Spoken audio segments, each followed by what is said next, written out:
Greetings, everybody. I am Young Penitent, and welcome to my Icon Corner. Today, I have a returning guest in Michael Sisco, and he has a new publication called The Texas Visionary that I am interested in, and I wanted to help him get the word out a little bit. So we're going to do a stream. We're going to learn all about this new publication and find out what's going on there.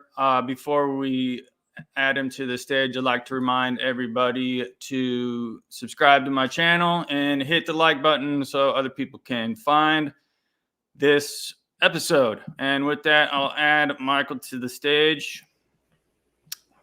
Welcome, Michael Sisco. Hello, it's good to be back, Mr. Young Penitent. It's been a while. Yes, sure. Yeah, it's been over a year. It might be close to 2, honestly. Maybe I think it's a year and a half, but we showed you on that last one. We showed you getting a beat down on your pro wrestling debut or your second debut or whatever it was. It was my debut and my retirement all in one.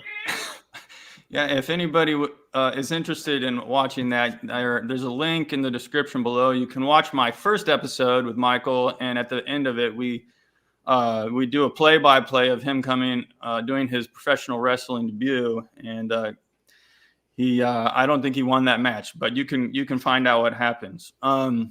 So people, we kind of went over your background in that previous episode, but for people who aren't going to go watch that episode, can you give us a refresher of who you are, what's your background, where you come from?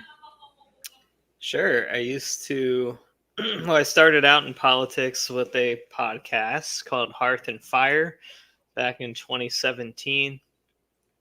That led me in. It was more of a political theory, kind of reactionary political thought show. Over time, I morphed kind of into, my cat's driving me crazy, morphed into regular politics, and through connections from that show, somehow I got involved in real politics. I went on to work on the Trump campaign in 2020 I was a volunteer. Then I got onto a congressional campaign as political director. I was fired for being too far right, and then hired onto a U.S. Senate campaign where we set the Republican voting record in the state. I briefly ran for office myself in West Virginia before dropping out due to redistricting. And then I've done the Michael Sisco show, which was not the longest tenured program on YouTube. But I got 2 strikes and was like, I don't think this is working out. It's not going to work out. And so I switched to Substack, took a break for a while from the internet, from the public life. And then I came back with my Substack. And now we've rebranded that to the Texas Visionary Journal. Which is going to be the topic of our discussion tonight. I started following you when you were doing the Michael Sisco show. That's how I found you. Now, before we jump into the topic, I do want to ask, now I understand that you had at some point sort of maybe a a political red pilling, or maybe a awakenings of some sorts. Was there some sort of process that happened when you changed your views on politics? Because I understand you, like a lot of us, were originally more liberal leaning, right? Yeah. So I've been Orthodox for 10 years now, but I'd say leading up to that time of inquiry into the church, I was definitely left to leaning, you could say. I was an Obama guy. I voted for Obama there for his second term. At some point, I even considered myself a socialist, but when you embrace the church as the arbiter of truth, you have to come to terms with some things in your worldview, and that's what happened to me. Especially, like hierarchy, you know. So my view on really liberality in general, I entirely rejected it based on the teachings of the church and the views of the church fathers and the kind of the historical and traditional precedent within Orthodox culture and history with the, Symphonia, the Byzantine Empire, and the Russian Empire, really. Okay. Let's see.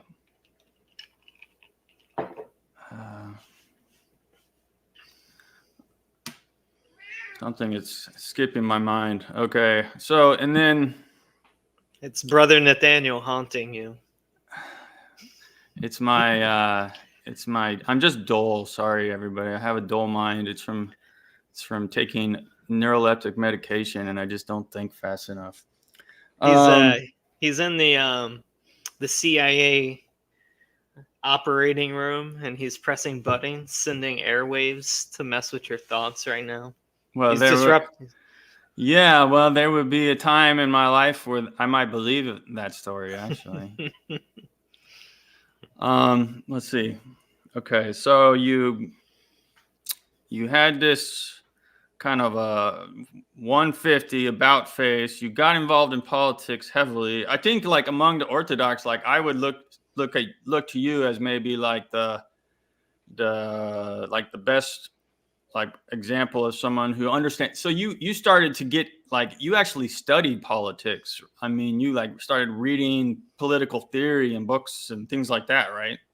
Yeah, I started honestly in like 2014 after I became Orthodox. I did like 9 months of only Orthodox stuff during my catechism. Sure. Okay. And now I'm remembering what I was. And then there was about 3 years where, before I ever made any content, where all I did was study philosophy and political theory. Yeah, I've probably read hundreds of books on the subject. If I had to venture to guess, it would be the equivalent of a master's degree. Wow. And history too. If you throw history between history, because the two kind of go hand in hand. You can't understand political theory without understanding history. So okay, so that's where you get your understanding from. Okay, so now I remember my question, but actually you were just mentioning these books you read, and so I was just having a discussion with.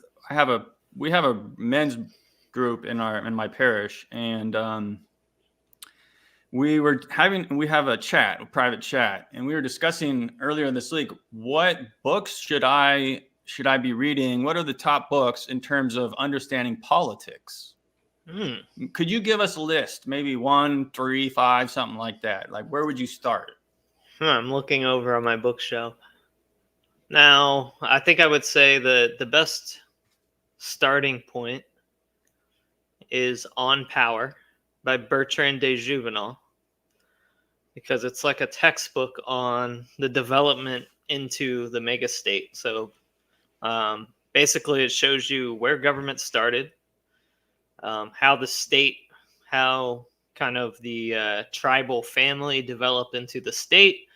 From there, how that developed into the monarch, how it developed into the monarch to basically the revolutions, and how the post-revolutionary governments are mega state. That's the mega state that is more intrusive into your private life than any system, and they always are premised on the promise of more freedoms, and then you have less freedom than any other system of government in the history of the earth. So that I would say is the best book as a starting point for me. That's my favorite political theory book, to be honest. And I don't agree with everything that he says. He kind of thinks that you should go past that monarchism was a kind of corruption on the path towards ultimately the mega state. I disagree. And I think as an Orthodox Christian, you kind of have to, because, like heaven, we're supposed to imitate heaven. Heaven is a monarchy. And so I would say monarchy was more of a completion or in wholeness of the state, the development of the state, the ideal system, in my view, as long as it's according to the principles of Symphonia. Other books. Do you want to define Symphonia for us? Sure. To make it simple, Symphonia is, well, it's represented by the double-headed eagle, which I'm sure your viewers are familiar with. But one head of the eagle represents the state, and the other represents the church. Now, if you notice, it's one bird, but it has two heads. So it's one society. The state, the head for the state, that, in charge of the temporal realm, the political, the affairs of the state. And the other head is the church, and the church is in charge of the spiritual realm, and both have authority over the other in their realms. So the emperor is under the obedience of the bishop when it comes to spiritual affairs. He can be excommunicated. He can receive penance. Whereas when it comes to like treaties and the typical affairs of this that a state would be in charge of, the church does not interfere in those sort of things unless there's some sort of explicit moral boundary that's being crossed. Okay. Here's a comment. Orthodox Boomer Grandma says it's not Caesaro-papism. Sinfonia or Symphonia? Symphonia. Symphony, like a musical thing. Do you read any Dugin? Yeah, I've read. It's been a while, but I used to dive into fourth political theory. I think it's worth reading, but he has some Gnostic tendencies that I don't like, and he's kind of a deist in a certain sense. Sure. And I think domestically, his politics are kind of his geopolitical vision is great. Like, I like that. Mm-hmm. The multipolarity. I think he's kind of a doofus when it comes to local politics. He's kind of a libertarian. And then the idea that these regions should adhere to their, like, he's like, oh, well, the traditional religion of this area is Muslim, so those people should be Muslim. But as an Orthodox Christian, you can't say that. Like, right. Everybody, we believe that we're the one true faith and that those people should be Orthodox. So we can tolerate them and being Muslim and maybe unite around, some commonalities politically and culturally. But no, we can't just say, you guys should be Muslim. That's great. There was someone showed me a tweet today, and it was saying that Putin had apparently made a statement that it is not freedom of speech to criticize the Prophet Muhammad. Did you see that? No, but it doesn't shock me. He kissed the Quran. Right. And, there's some pragmatic. Putin's a mixed bag, to say the least. As much as I get accused of being a Putin propagandist, right? He's 100% a mixed bag. But I do understand his plays towards the Muslims because, up in the Caucasus region,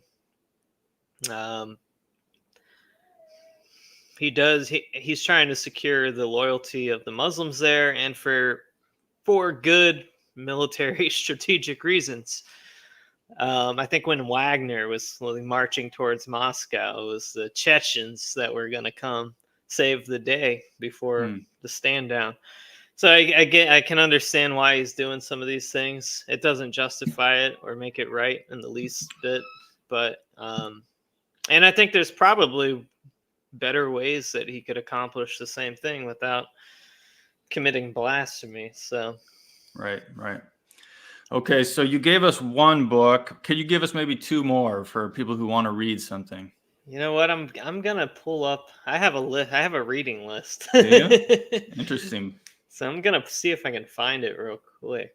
Is that something published somewhere online? No, I have my secret chat is where I.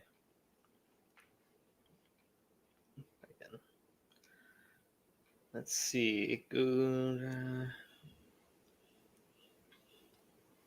I have my own secret society of monarchists that are going to take over the world. Gotcha. I'm kidding.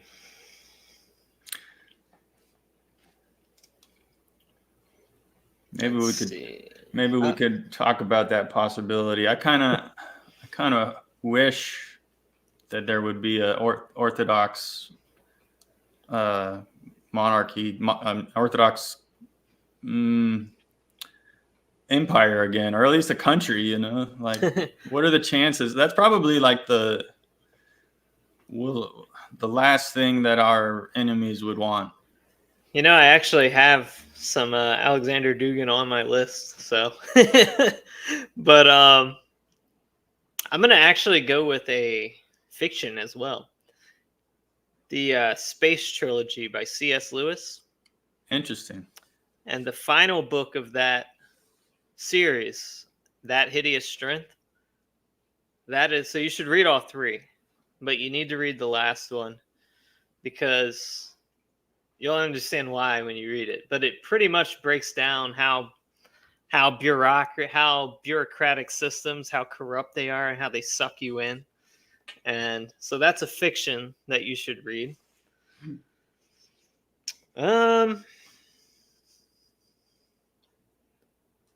As much as I don't like Mencius Moldbug, Curtis Yarvin, I think A Gentle Introduction to Unqualified Reservations is still worth the read.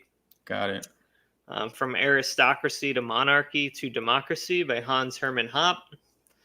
He's a libertarian, comes to the wrong conclusion at the end of it all, but still worth a read. Dune, there's another fiction. Really? Yeah, The Strong Man, Yeah, The Jewish Revolutionary Spirit by Dr. E. Michael Jones. And you know what? I'll throw in the Protocols of the Learned Elders of Zion on there. Oh, that's probably the one I'll bite on. So, and of course, there's one I don't really want to say because I don't want to get you. I probably just got you in trouble with that one, but. I think YouTube likes me. I don't know. I think for some reason, like I've kind of been, maybe I'm small channel, or maybe I just, because I've crept up to the line on things that I've said, and so far, nothing but a warning. So I think they must just like my personality or something. Well, there's a certain book from a certain man with a mustache. That's really? It's a pretty good read. The one that the autobiography. Yeah. Now, kind of. I have to say, you can disagree with 1% of something, and that 1% is kind of, it's a big deal. That 1% that you disagree with is a big deal. But, his observations on the Jewish people and Jewish power are accurate. His observations on Bolshevism, 100% accurate. His grievances from the Weimar period, entirely valid. Where I would say he goes wrong, and this is the 1%. The Aryan mythos is obviously, it's silly. He attributes virtue as coming more from race and racial purity than from faith, and he downplays faith. Now, this is what he does. I've heard people argue that he was actually Christian, blah, blah, blah, that he converted later. Maybe he did. I don't know. But when he wrote that book, his views as espoused in that text, he says that virtue comes primarily from race and less from faith. And I disagree. Okay. So there's plenty to disagree with there. He's basically elevating. There's some race worship going on. I think would be a way to say it. So there you go, audience. Michael has given you 7 books there. I think he gave us, including a trilogy, which would bring it up to 9. So actually, Dune was a trilogy, I think, too. So 12, or what? Or was that one book? Anyhow, he's given you the first one. The first 3, I think, are from the original author. I think it goes up to 7 when you include his kids. His kid wrote some of them. Okay, so we have plenty of reading material for all you kids out there watching. And I'd like to note that many of these books were discussed in my chat. So it's good for me to note that we're on the right track. Now, this brings up another question. I know we're kind of putting off the main topic, but some of my viewers, some people I encounter online, when you start talking politics, they don't know what to think. They get this cloud in front of their eyes, and it's, well, aren't we supposed to just pray and go to church? Why are you getting involved in this politics? What would you say to that kind of objection? I think it's unavoidable and actually kind of irresponsible. Somebody recently said as much, and actually I think there's I can't remember the name of the book. I have a book by the guy, you might remember his name. It's like the Chronicles. He's writing stories of the Catacomb Saints, lives of the Catacomb Saints. Sure. And at some point during his introduction, he's talking about the Soviet Union and how it's your responsibility as a Christian to engage society. And that goes to, as a man, let's say you're a man, right? It's kind of, we're not pacifist at all, or the Orthodox tradition is not pacifist. Some are called to martyrdom, but we're not all. We as men in the church, we have the responsibility to protect the weak and the innocent. And that's true both on the physical level. If we're in proximity to a crime and there's a child or a woman's life being threatened, well, it's your duty to protect, physically intervene to save the life of that, whatever means you have to intervene and save the life of that man, woman, or child, that innocent person. It's also, if you're being attacked yourself and let's say you're married. Well, guess what? You're not called to be a martyr because you have a wife and a child at home that's depending on you. And if you're dead, well, you're not there to take care of them anymore. And so these are some pretty basic responsibilities as an Orthodox Christian. And really, there's no reason why you wouldn't apply that same logic to your society at large. You have demonic drag queens, corrupting our children. Well, heck, they're not even just drag queens. They're just normal school teachers, right? You have the culture being entirely destroyed and perverted by the Jews that run Hollywood. The same people are controlling our politicians. They have them, they all have APAC handlers. They're totally destroying our culture and our society. And well, in the Soviet Union, when the Bolsheviks did that ended up in killing 40 plus million Orthodox Christians. And so it's not so much, it's not, maybe you can, my first example, maybe it's it's not the easiest connection for you to make. That, hey, politics, the same logic applies, but it does apply because people die from poor governance. So poor governance leads to the death of your neighbors and your families, your extended family, maybe you. It leads to the spiritual death and corruption of everyone. So in that sense, I believe it is your responsibility to participate at some level within whatever your ability. Obviously, we're not asking you to go do things beyond your ability, beyond your capability.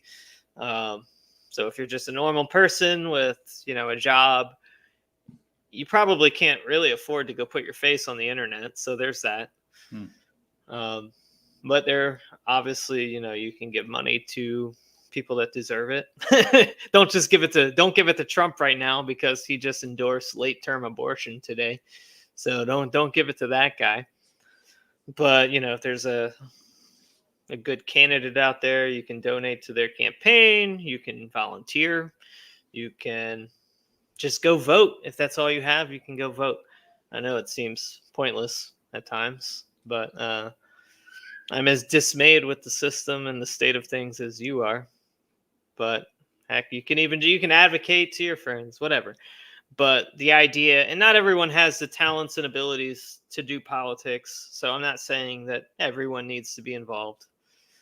But if you have the ability, the talent, and the skill, and you're an Orthodox Christian, I think it's really your duty to do something. Okay, excellent answer. I think I'm going to shift to the main topic. Here's a question we can answer real quick. Has Michael heard of Carolyn Borisenko? Watched her stuff. She goes into socialist webinars and comments on them. Wild. Yeah, I've actually met the lady. Carolyn? I met her at AFPAC 4. I laughed at her because she looks funny and she got mad at me. So, but I don't really watch her stuff. I know she was more on the left, and then she kind of shifted towards the right, and has an alliance, I guess, with Nick Fuentes. And I appreciate the support of the America First movement from her. So, no hard feeling. I just couldn't help but laugh when I saw her in real life because she's funny. She's funny looking, and she took offense, and so I kept laughing. And yeah, it was wrong of me. I know, but I'm weak. I can't explain it. She looks hilarious. She looks funnier in person than she does on the internet. I have to say, you brought up Nick Fuentes. She supports Nick Fuentes. I have to say, a lot of people seem to come down on him for some reason, but I do, a guilty pleasure of mine is to watch his show when geopolitics is heating up and there's some war or military. He has really sharp commentary on geopolitics, I have to say. And I mean, he just does a really good job. That's my admission to my viewership here. I mean, I've known Nick for years. I've been watching him since 2017, honestly, right around the time I started my podcast. Obviously, Is that when he started? Yeah. Okay. Now he's way more talented than me, at least with the whole video stuff and talking and speaking. I'm probably, maybe I'm better at something. I don't know. But as far as getting, he's been able to accrue such an audience, and to be able to do that under the level of censorship that he's experienced is crazy. But now I met him in 2019. He's always been nice to me. I think he gets of course, he's polarizing. He never really strikes first, to be honest. Like with all the, there's always been some drama over the years. I don't think he initiates it, but I think there's a lot of people become envious of his success, and Sure. I think sometimes people latch on to that, and they think that they're going to have some sort of benefit and reward from it, and they're maybe not necessarily in it for the right reasons. And then years down the road, they're like, well, where's my piece? Why didn't I get to meet Kanye West? Why didn't I get whatever from Nick? And so, well, then they start spreading slander and, Okay. But Nick's great. I pretty much agree with him on nearly every political topic. Obviously, we differ on religion, Right. but he's always been respectful to me about that. And, I pray for him that he converts and joins the true church. So you were saying that you wonder if you have anything that you do better than him and he's better than you at being on camera. Well, I have to say that you are quite a talented writer. I just read this article here, and I'm going to show it here. It's not time for Texit. I just read this article. I have to say, you just hit it out of the park. And this is, I don't know if this is your first article for the Texas Visionary. This is his website, thetexasvisionary.com. He's got the writings below. It looks like this is done through Substack somehow. Is it? Yes. These are his writings. I rebranded my old Substack and I attached the domain, the Texas Visionary, and I've opened it up for contributions from other people of like mind. And they have to be Texans? Is that one of the? I would like for the writers to have significant ties to Texas at the very least. Okay, so for those watching, if anybody sees me contribute, which I doubt will happen, I am a Texan because I was born in Texas, so that is my credentials for contributing if I ever do.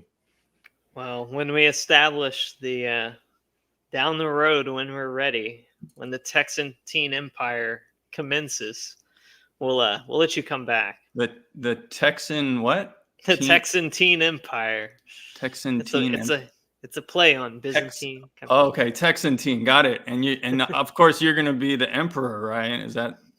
I mean, I don't know. We'll whatever God wills. Tsar Michael.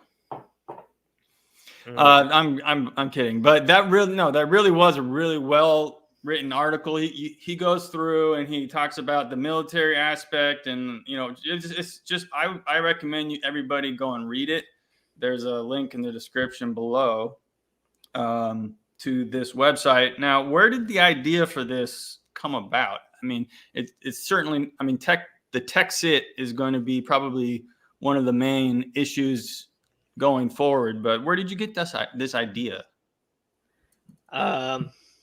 Well, I live here now. But there's something about, I even mentioned this in the article. There's a spirit of independence, as in like Texans, they identify as Texans before they identify as anything else. So they don't even think of themselves as American primarily. They think of themselves as Texans. And so that kind of got the ball rolling in my head. But the more I think about it, I'm like, Texas has an immense amount of natural resources that they can leverage. It has a potential strategic naval position that can also be leveraged. And if something like a breakaway empire began, it would be a great place for it to happen here. Of course, like I said, they're not ready Like you can't. Likely, if the Republican House were to vote on this and it were to pass to assert its independence, well, Texas would likely very quickly become the occupied territory of Texas. Right. And we would go through something like we went through after the reconstruction after the Civil War. And so I don't see any reason it would be prudent to me to prepare. But the purpose of the Texas Visionary really is to propagate the truth, which is, falling for the lies of liberal democracy is not going to benefit Texas. I basically want to push Texas in a reactionary direction. And by reactionary, I mean that Texans should reject the Enlightenment in its entirety and all its forms of government.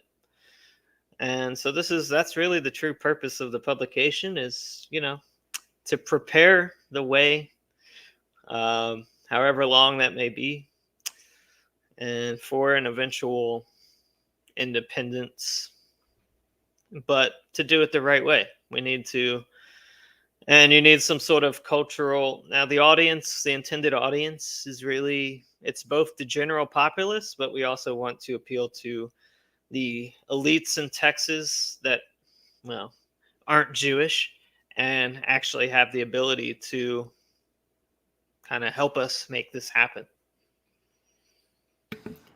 Have you, so far, this is pretty new, but have you gotten any submissions yet for articles? I have, but I've denied them all so far. Oh, wow. So you got a certain standard. I do. I need, we have 9 writers recruited at the moment.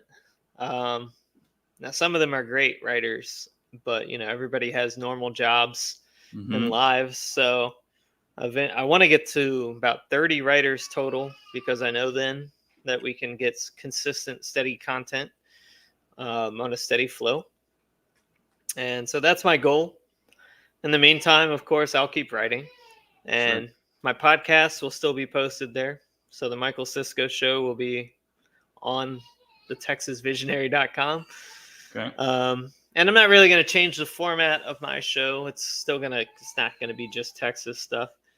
And honestly, not everything that gets submitted has to be strictly about Texas. I do want to cover politics too.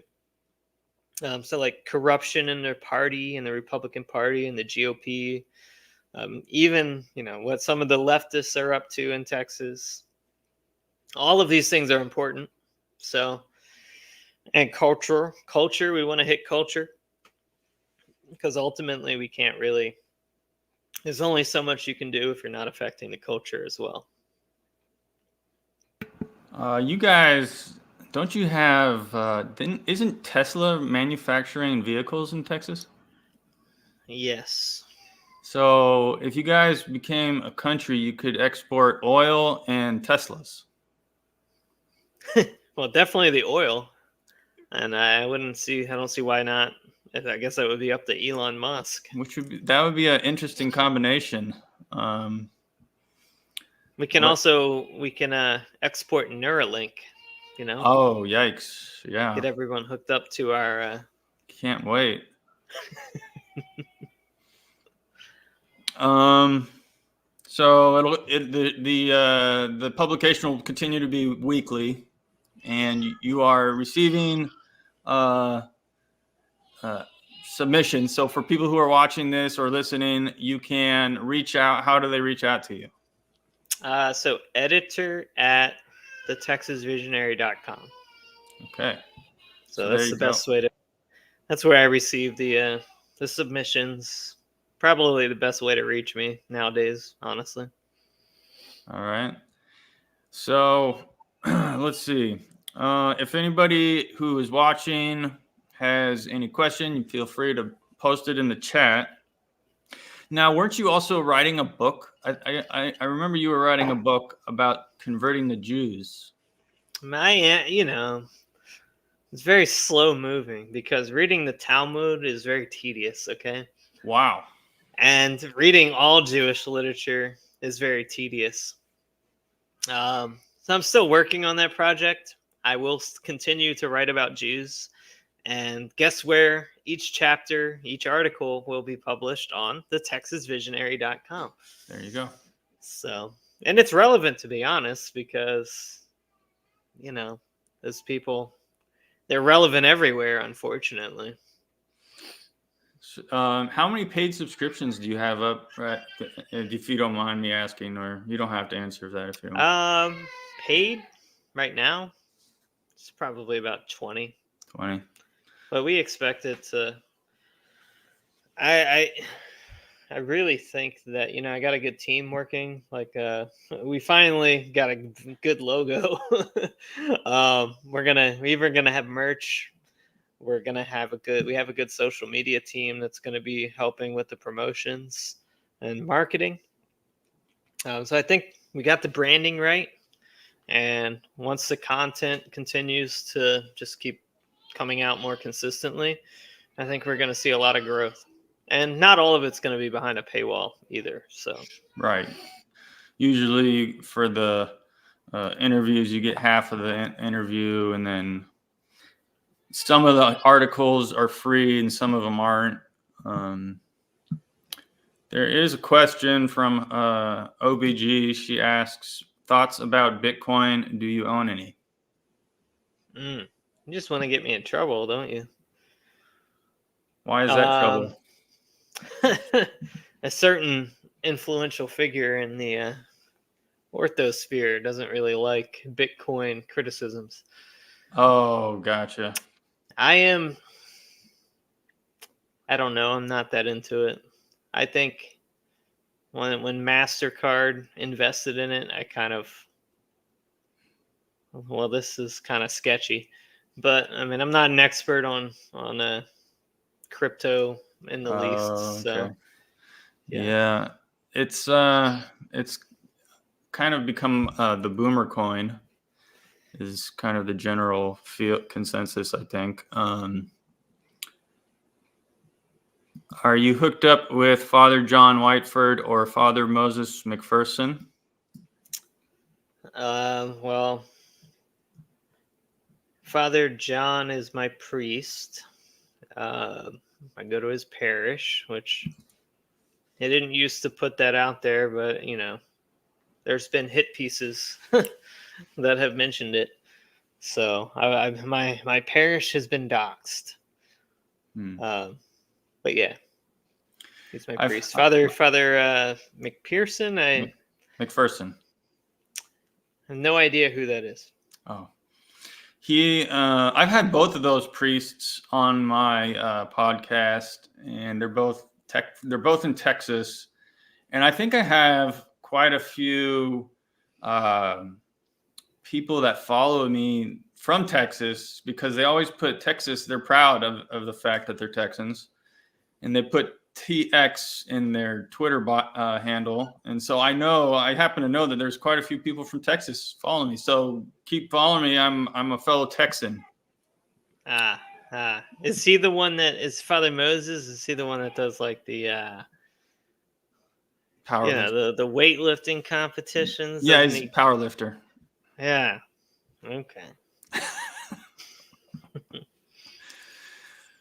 All right. Well, the questions. I think that's all the questions I've got. I mean, and is there anything? I mean, is there anything else you'd like to say? I mean, or like how? I mean, you gave your email. Well, the mission of the Texas Visionary is pretty straightforward. It's basically, propaganda preparing the way for the good guys to prevail and to establish the Orthodox Christian empire out of Texas. And then we're going to conquer Oklahoma, and we're going to turn it back into an Indian reservation. And then we're going to annex New Mexico, Arizona, Nevada, and California. And California, we're going to turn into a giant work prison. I'm not going to deport anyone. I'm going to take all the criminals and all the illegals, and we're going to send them to California, and they're going to work in a massive work camp. Okay. Man, now I'm excited. We're joking, of course, everybody. It's a joke. It's a joke. For now. Don't let me down. That's what I want. So what is our, okay. I've heard there's a prophecy about I don't know if it was reestablishing the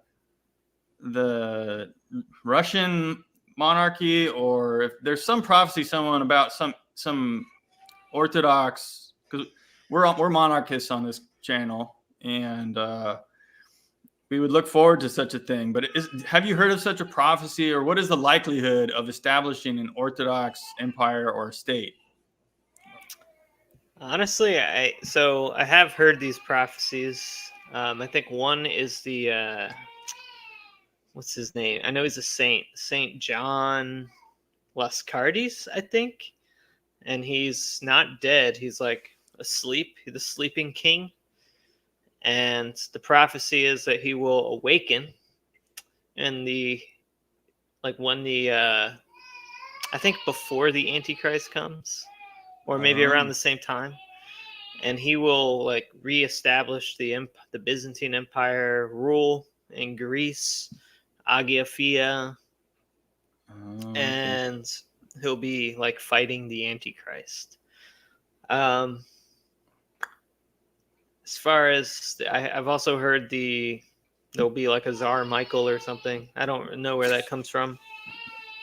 Well, not me, but okay. Because I'm not leaving Texas, so if you really honestly, the subject matter expert on this is the World War Now guys. So sure. Conrad Franz and Dimitri. All right. He's OC Canonist on X. Right. You really should listen to that podcast. Like World War Now, this is all they talk about. Geopolitics and Orthodox prophecies.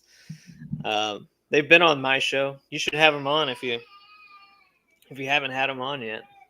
I did send one invite out, but maybe I need to send it out again. Sometimes you need to keep trying to get people's attention. They're busy, and Yeah, well, I know Conrad. He's on Mount Athos at the moment. So, right. Yeah, I should actually see him next week at the Ludwell conference. So I'll be going. Oh, do you want to plug that too while you're at it? Sure. It's the Ludwell conference, which is promoting Orthodoxy in the South. It's I think Dissident Mama was one of the founders. Father John Whiteford was a co-founder. It's being run currently by Ben Dixon, Father John's son-in-law. He's a great guy. Also been on my show. I know Buck Johnson's going to be there. The VIP party is actually him doing his podcast with Conrad, Father John, and a few others. And who knows, maybe I'll crash it. I don't know. So, but it's going to be a good time. You'll hear from some good speakers, especially on Saturday. It's in Lockhart, Texas. So I don't think it's too late to get a ticket. All right.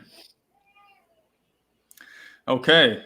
So I think I'm going to wrap up the interview. Thank you so much, Michael. This has been even better than I expected it would be. So thank you.